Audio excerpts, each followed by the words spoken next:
Welcome. I am Patty Lawler, and I thank you for joining us. Today we have a fabulous guest, the Honorable Bill Gaughan, President of Scranton City Council. So I want to begin just thanking you for stopping by. I can't imagine your schedule, and I wanted at the top of the show to thank all of you on council for the past years for being so supportive of ECTV.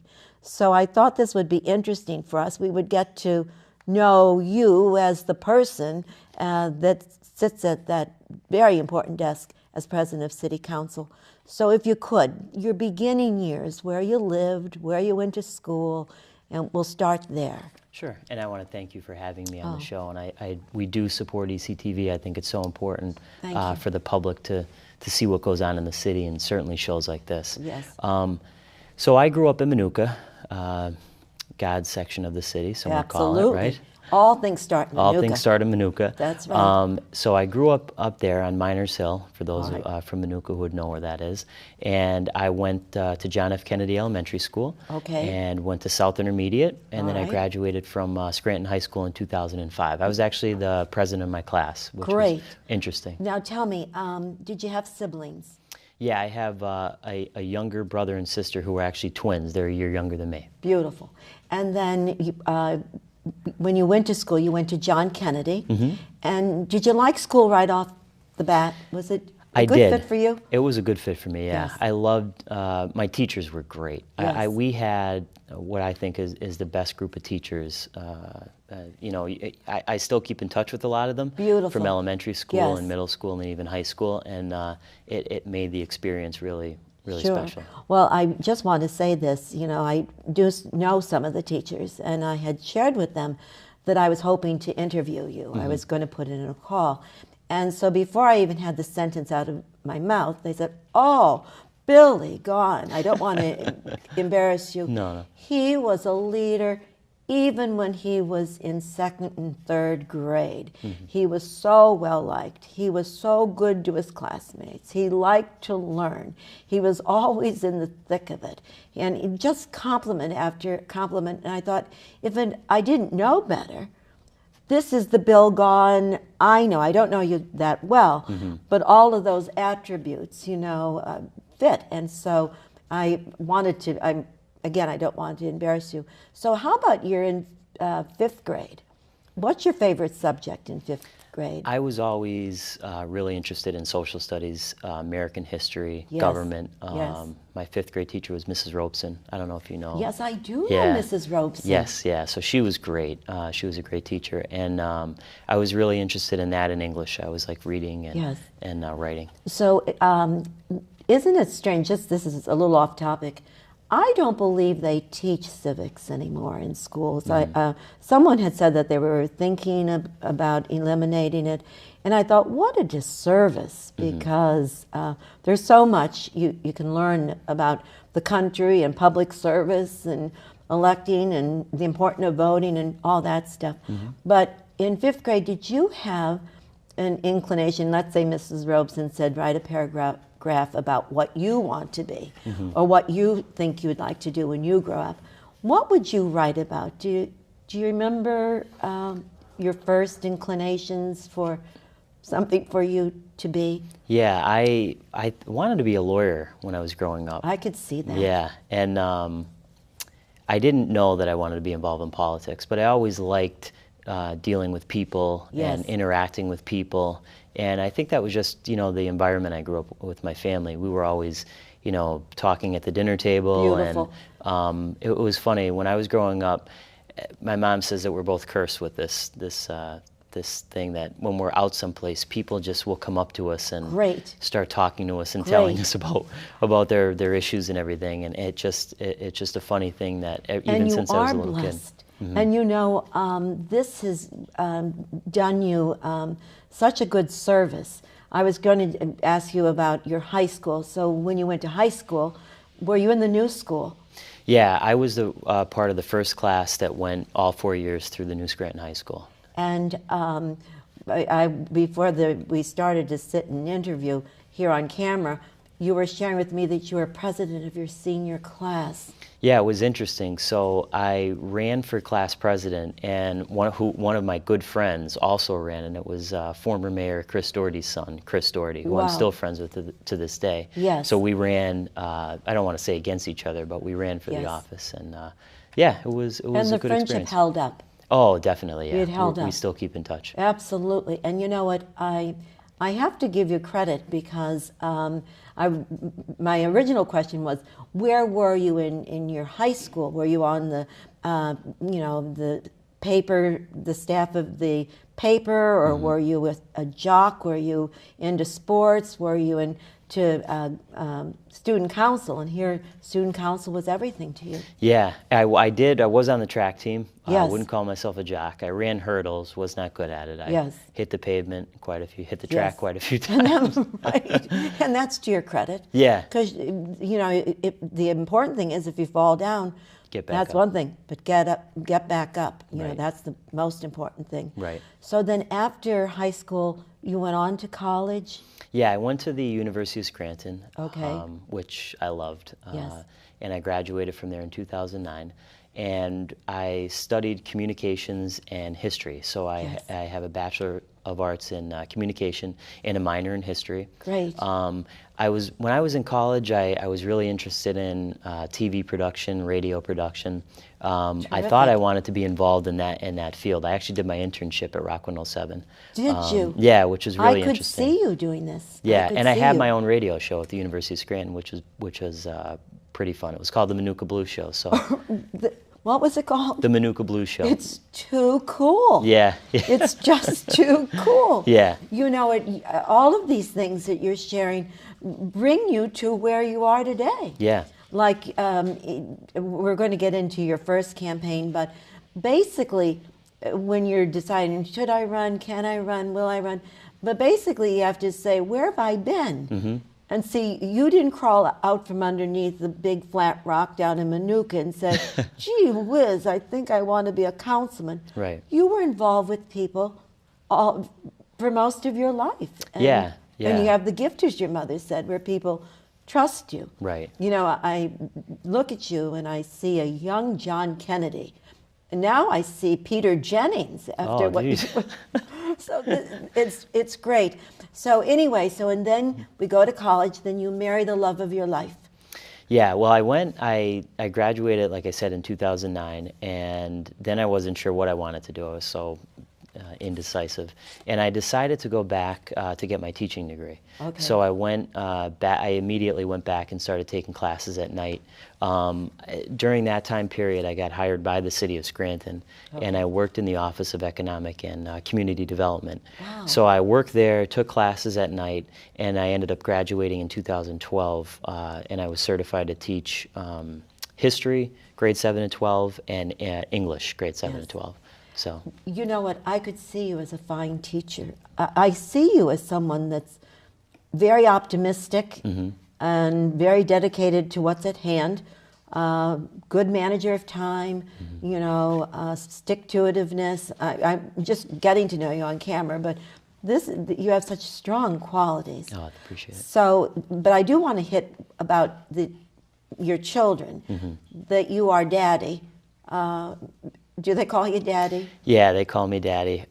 Is that the best title in the world? It is, yeah, it is. And I married my wife in 2014. We met in 2010, and we were just at a party and happened to bump into each other. And it's funny because she was 2 grades below me, and we went to South Intermediate together. Yes. Never knew each other. Went to high school together. Never knew each other, and then just happened to run into each other at a party, and then that was it. So we have a son, Jack, who's 4, a son, Murphy, who's 3, a daughter, Maeve, who's 10 months, and then we're expecting again in May. Oh my goodness. Yeah, so busy. You're busy, and you know it, when I look at you, well, the picture when you were sworn in, whose Bible was it that Kelly that was my grandma's Bible. Your grandma's? My grandmother, yeah. It looked old, you know, just seen it, and then I thought, I think about that when I see people being sworn in, who the Bible, who it belonged to. Yeah. So, but the picture that ran, you were so wholesome. your family and your lovely wife and you, and I just thought it's a snippet from It's a Wonderful Life. And the other thing I thought was, if every child had a family unit like that, how different our world, our society would be, you know. So, so anyway, well, we want to get to your first run. So, was this what you wanted to do for a while? Get involved in leadership on a city-wide level? Well, when I worked in the Office of Economic and Community Development while I was getting my master's degree and my teaching certificate, I got to know the inner workings of City Hall and government, and I became really fascinated and interested with it. Yes. So in 2013, while I was working in OECD, I decided to resign from my position so that I could run for City Council. And in my family, we have a history of being involved in politics. Beautiful. My grandmother, both sides, maternal and paternal grandmother and grandfather, they were very involved. My great-grandfather, Edward Nolan, he was the president of the South Scranton Surface Protective Association. And he fought for residents in South Scranton when homes were caving in due to the mines back in the 30s, 40s, and 50s. Wow. And what was his, Nolan was his? Edward Nolan, Edward He Nolan. lived on Pitson Avenue in Southside. And he ran for city council, he ran for sheriff. He didn't win any of those races, but he stuck his neck out and fought on behalf of the people of Southside. And then that, knowing that history, how involved my grandma was, my grandparents were, my parents, I've always had that. Right, I've always had that passion. Yes, it's in your blood, and you know what?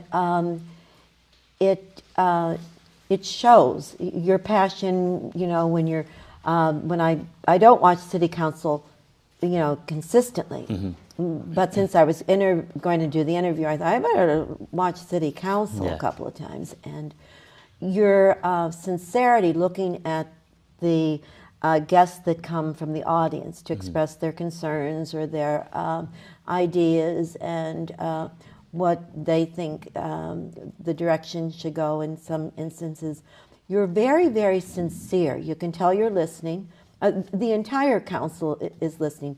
But now that you're president, the camera is mostly on you. But I'll see you writing little notes and taking, and then you'll follow up their question with, I did do this, I did check this out. I haven't received what I needed to receive, but we are still looking at it. You know, you explain things to them. Yeah, and I you know, that I give the credit there to my parents, because when we were growing up, and I laugh when I look back on it now, is that when something, you know, good happened to us, my brother and my sister, or we had some kind of accomplishment, we were always, you know, my mom and dad had the ability to knock us down a few pegs to remind us that, you know, we're not better than anybody else, and that we always were to treat people as if we wanted to be treated, and to respect people. And I think, you know, that's carried with me for my entire life. Oh, absolutely. I grew up in the same environment. So your heritage is Irish. Yeah, so as we were talking before the show today, we have most of our family comes from County Mayo, which is in the Ballina area, which is actually our sister city of Scranton. So we have deep roots over there. We just had a cousin of my dad's come in and stay with us for a while, so that was pretty interesting. Beautiful. You're just very refreshing to interview. So let's get back to your first decision. You're going to run for City Council. Help me remember, did you have opposition, or was the party didn't endorse in the primary, is that right? In 2013 they did, and I was endorsed by the Democratic Party. There was 3 seats up, I believe. I'm trying to remember back now, almost 6 years.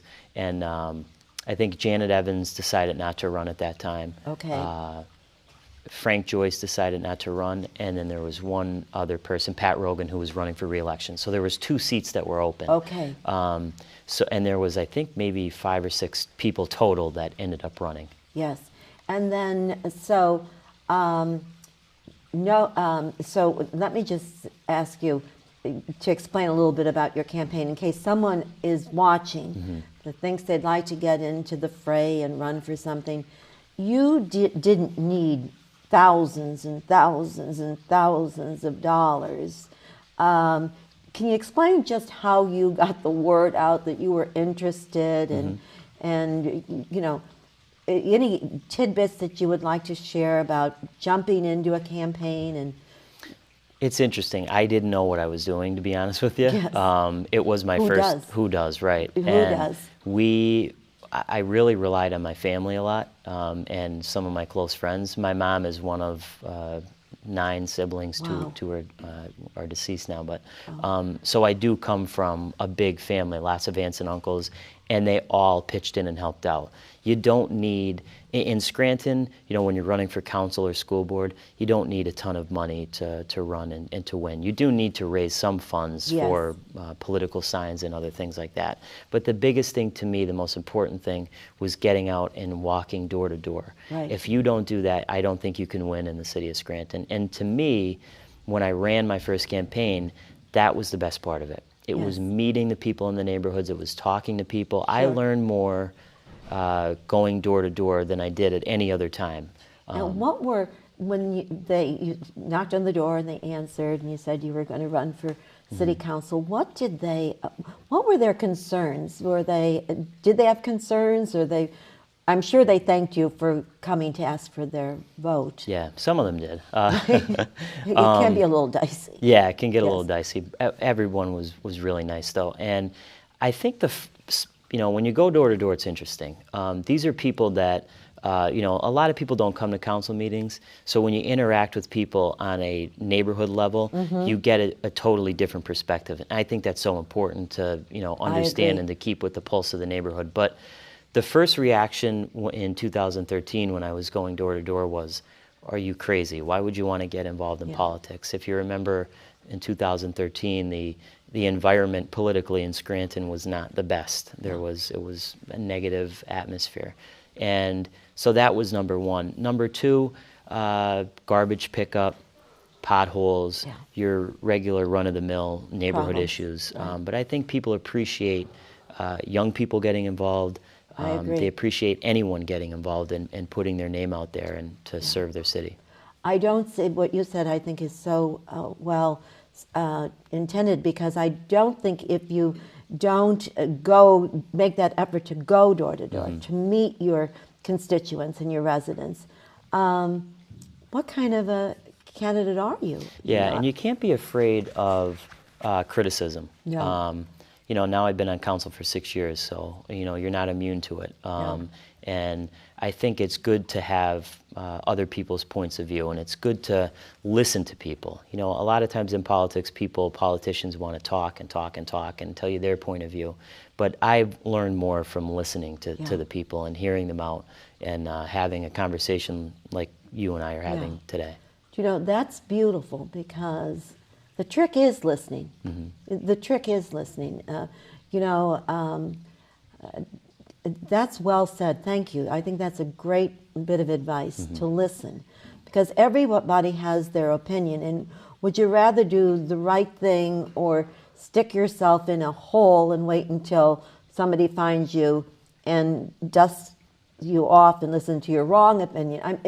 You believe, I'm sure, in compromise, the ability to sit down, give your opinion, the counter opinion comes along, but at the end of the meeting, you have the ability to say, I didn't get everything, but I got part of it. And compromise is key, don't you think?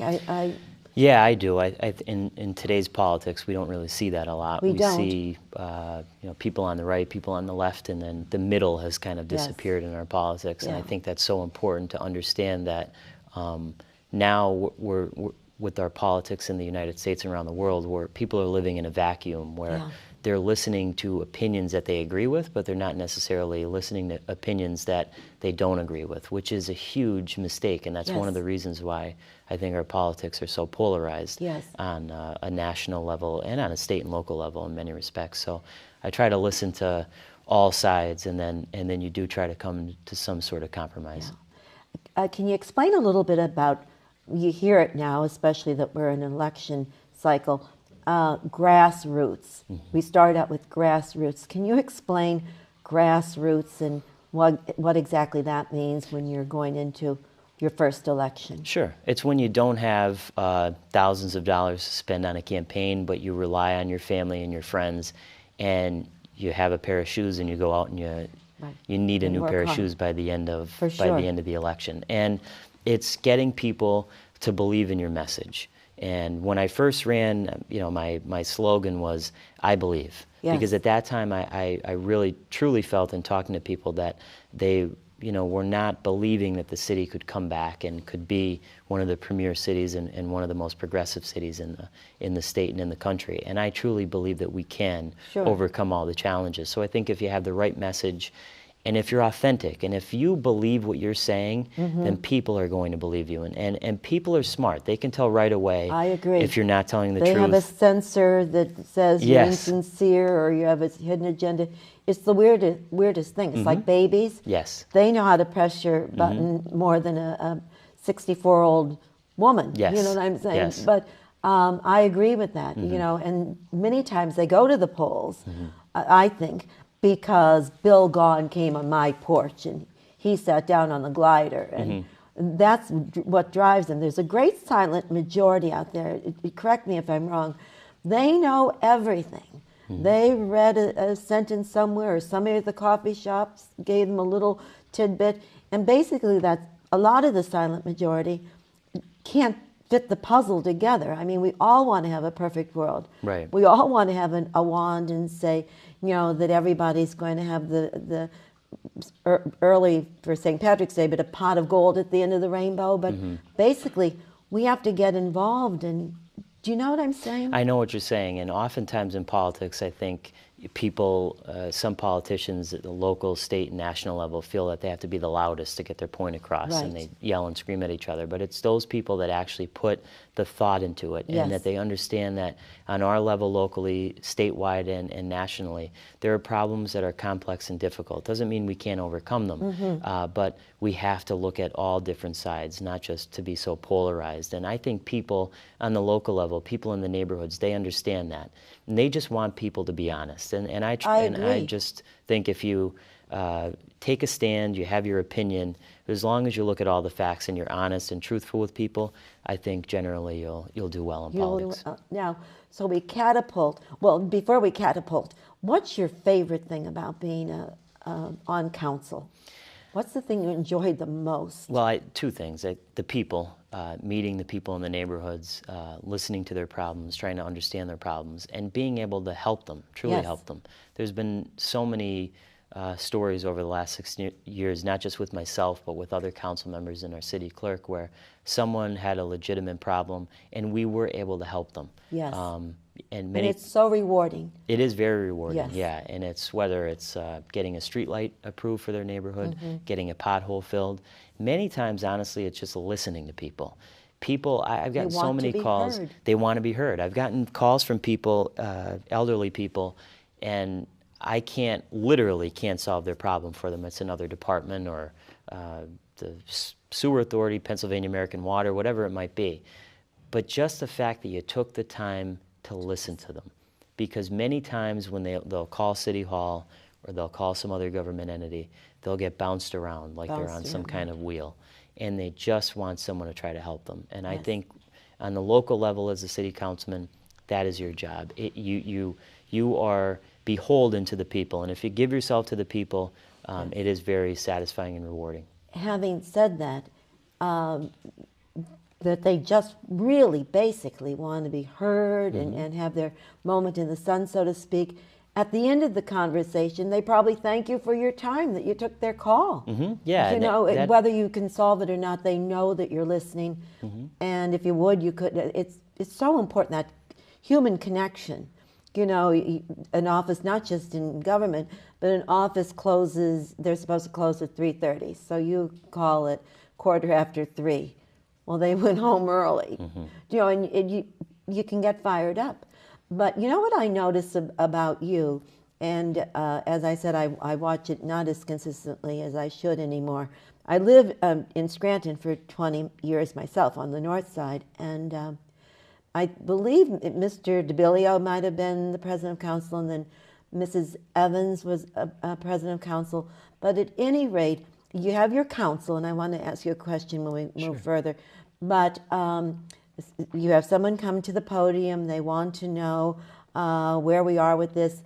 And most of the time, not to say that the other counselors aren't just as dedicated, and but you jump right at it. You know, and Mrs. Evans was like that. You know, she would say, as I understand it, there was never like a time that you would hear, "Are you asleep up there?" Do you know what I'm saying? It's because you don't want that dead space. You know, you want to say, "Well, this is how I understand it." So, do you agree? Yeah, many times I think. You know, people will come to the council meetings and they'll ask a question, and you know, maybe in the past someone has said, well, we'll look into it, and then either they don't look into it or it gets lost somewhere in the shuffle. Right. I think it's important to get people an answer, even if it's not the answer that they want to hear, it's not the answer that they're expecting. You have to get back to them. You have to get back to them, yeah. I mean, I have a 24-hour rule that I try to keep to. If someone contacts me, I try to get back to them at least within 24 hours. That's terrific. Do you know, so to make things even more wonderful, you are named president of City Council in January. So tell us a little bit about that. How do you become president of City Council? So you have to have the support the support of your colleagues on council. So after I had won re-election in 2017, we had a different president of council, Pat Rogan, for 2 years, and then after this new cycle of elections where we got 2 new council people, I had approached everyone and said, I'm interested. Yes. Now I've been on council for 6 years. I think I have the ability to lead this council and be a kind of a facilitator, bring everybody together. Yeah. And I did get the support of all of my colleagues, which was nice. So they actually take a vote at our reorganization meeting, and that's how you become president. Beautiful. And so you've got a lot of respect there. I think so, yeah. I'd like to think so. I try to be as fair as possible. Yeah. I just think that people want to know, you know, where they stand with you, and I try to be as direct and forthright as I possibly can with people. Absolutely. Let me ask you, so then you become president, so your responsibility now increases 100-fold. Is that right, when you're president? Yeah, it's gotten, it's busy. It's very busy, yeah. Meetings and setting the agenda. So I have the ability to set the agenda, what's going to be on, what's not going to be on. Any legislation that we get from the administration, I review along with the other council members and our city clerk and city solicitor, and make the determination if that's going to be on the agenda or not on the agenda. Yeah. And in terms of communication, I communicate with all the other council members to let them know, you know, what's going on, if anything's going to happen in our caucus before the meeting, what's going to happen at the meeting, any motions that will be made, and just try to keep everybody in the loop. Now, the caucus, would that be similar to work session for municipalities? Yeah, so we have a caucus that's open to the public prior to our regular meeting, and most of the time that's just keeping up with some housekeeping items, going over the agenda with our solicitor and our city clerk. Many times we'll have groups from the public come in. We had actually yesterday at our council meeting, we had the auditing firm that completed our 2018 independent audit. So we had them come in for an exit conference and explain to the public. It's a great opportunity, especially with ECTV, to give people a look at what goes on behind the scenes in our government, which I think is important. I agree with you, because I think it's such a misunderstanding if you think this is just one night a week you get together, and I just can imagine going to meetings and returning calls and then reaching out and waiting for a call, and then you get this call, there's another call, and then something else springs up that needs your attention. Can you give us an estimation how much time you spend a day just on city council? It's nonstop. It's nonstop, 24/7, isn't it? It's 24/7, yeah. We are technically a part-time council, but in all reality, we meet once a week, and it is nonstop. Between meeting with the mayor, talking with her staff, setting the agenda, citizens, dealing with citizens' complaints and responding to citizens. And I have to say we have a great staff in our office and our city clerk.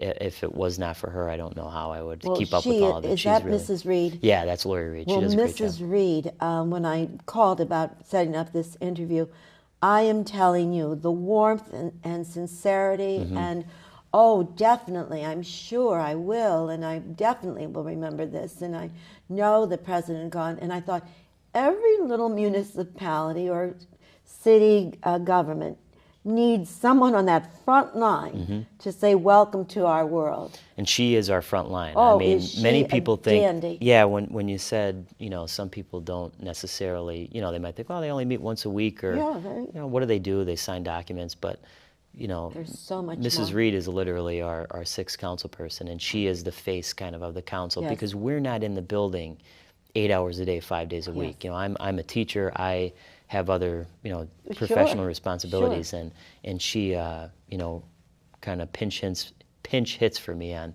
a lot of different occasions. I imagine, and for you, it's a full-time job along with your full-time job, along with being daddy and good husband and public servant. So it's really, people say, it's one night a week they get there. We want to dispel that, because if you sign up and you're sincere about it, to be a good counselor or a good president of council or a mayor, it's 24/7.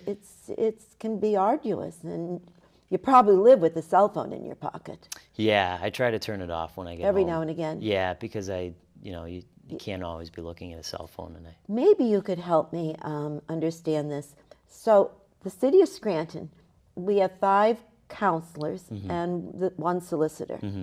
So in municipal government, they have 7 counselors and 1 solicitor. And this is what I perceive.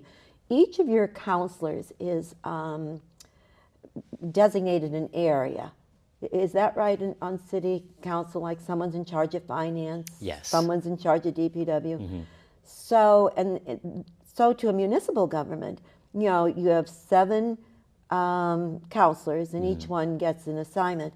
But for the city, so big, so cumbersome, and I say that not to be offensive, I mean so large, with diversity and so many issues coming at them.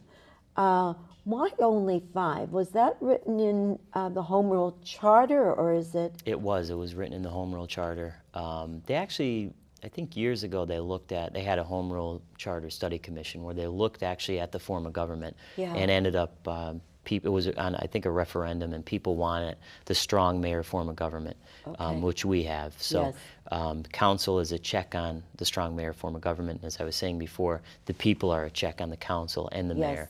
But we do have 5 council people who are in charge of departments. And when I say in charge of departments, for example, before I was president of council, I was a chairperson for Public Works. Public Works. So my responsibility there basically was to have a relationship with the department director, and any legislation that would come down from the administration in terms of public works, like let's say a street light was going to be installed, the paving list, I would work with them to try to understand the legislation, and then I would introduce that, and it would come out of my committee and then be voted on by the whole council. So that it's a very important job. Yeah, absolutely. And potholes, of course, they're the bane of your existence. That's nonstop, It's nonstop. So with all this, your time management skill is tremendous. What do you do to relax? Do you have something, hobby or something you do to relax? Yeah, I like to run. Run. I like to try to run in the morning when I can. That's terrific. Yeah. Because that gives you stamina. Yeah. Takes down, your snappish attitude. I don't think you have one. I run, and I do that because I can be snappish. Yeah. But the other thing is, if we were to find you on a Sunday afternoon and you had a couple of hours, and these are fluff questions now, just to get to know you. Sure. So, and you were going to would like to read a book, would it be historical? Would it be biography? Would it be mystery? Would it be sports? What would you be reading if you had the time?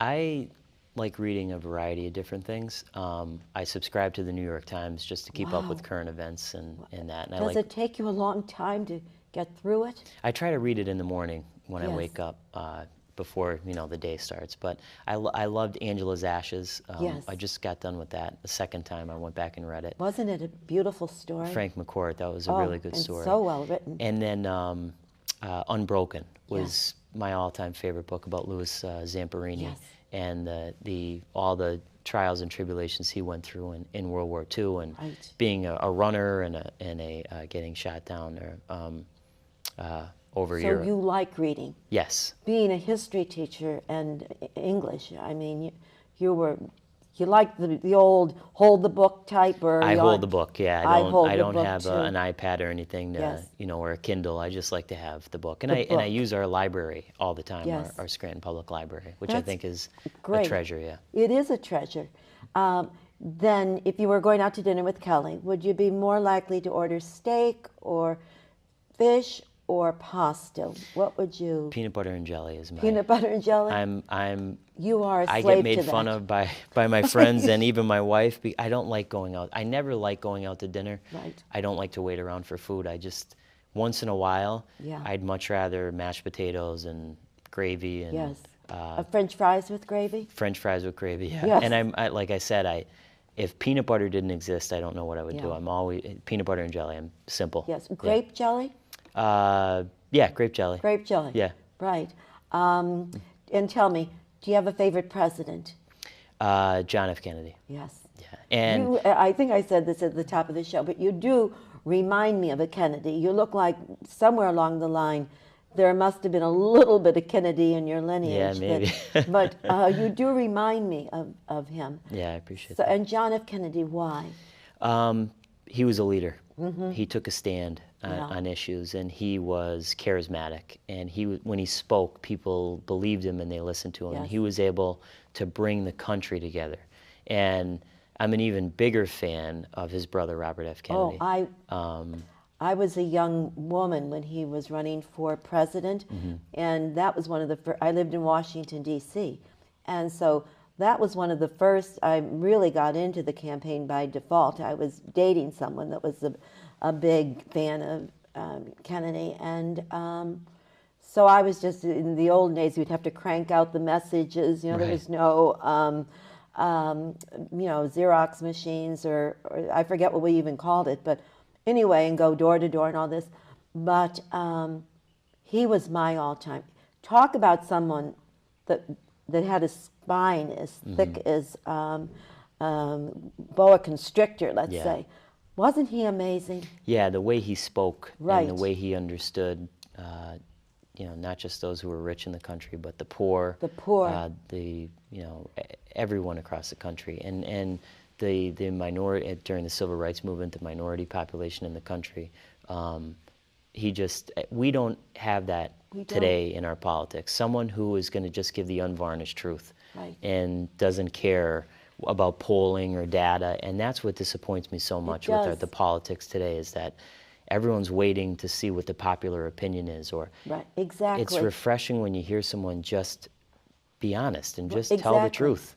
And tell it like it is. Tell it like it is, yeah. In an eloquent way, by the way, of course. I think. Now, what was Bobby Kennedy, he had a quote that I used to have on my desk. It was something like, people see things and say why.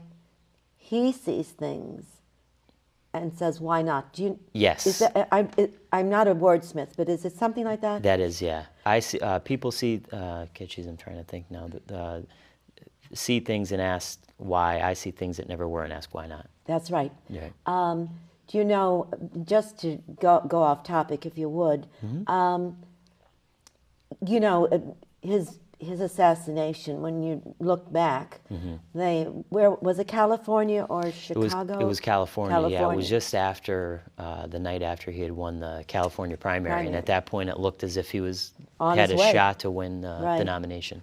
And they have him going through the kitchen, and Do you think it was a setup? Do you that? I don't know. I mean, you just look at what happened to President Kennedy, Right. and then what happened to Senator Kennedy, and I think there's still questions that are There's unanswered. still questions. Yeah. But you know what? He was something else. You know, the way he took on, you know, how do I want to say it? The mafia, I guess. Mm-hmm. He wanted. Well, tell me. I'm so glad to. I could spend a ton of time with you, but I know you have to get home for supper. Oh no. I think he saw things a lot of time black and white. Yeah. In other words, there's the right thing to do and the wrong thing to do. Yeah. And it wasn't the kind of sleazy politics that we often see. He just wanted government to work for the people and not politicians, you know, living off of people and living off the government. Right. And I think, I wish we would see more of that today. I do. And I'm putting all my faith in you. I appreciate it. And so go forth and multiply.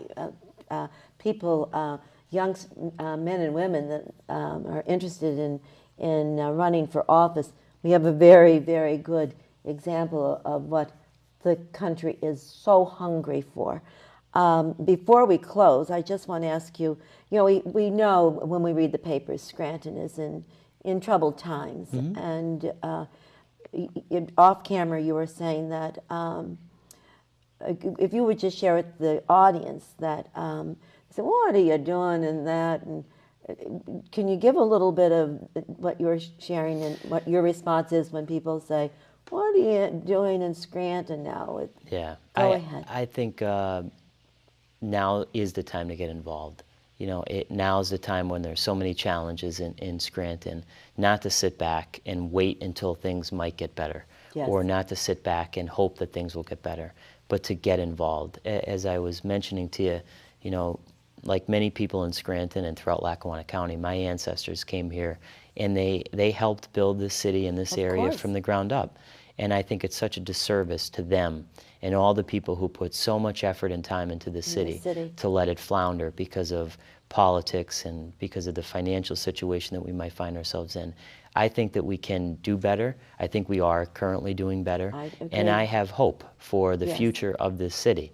And I think that if it's not the young people that get involved, who else is going to do it? If it's not the people that are here and that have invested so much, then who else is going to do it? And I think we need good, honest people who are willing to take a stand, who are not afraid to be criticized, and who just want to serve the public. And there are those people out there, and I would, plead to them not to be afraid to get involved in public service. It's one of the best things that I have ever done. And have there been times? Yeah, have there been times when it's been frustrating and it's been difficult? Of course. Yes, but there's been so much progress, and there's been so many successful things. A rewarding feeling. Very rewarding. And you're part of the solution. Mm-hmm. You're outside yourself, and you're looking at the bigger picture. Mm-hmm. And your leadership now, it'll define you. Mm-hmm. And for all the characteristics that I'm learning about you, I think you're the man for the time. I think your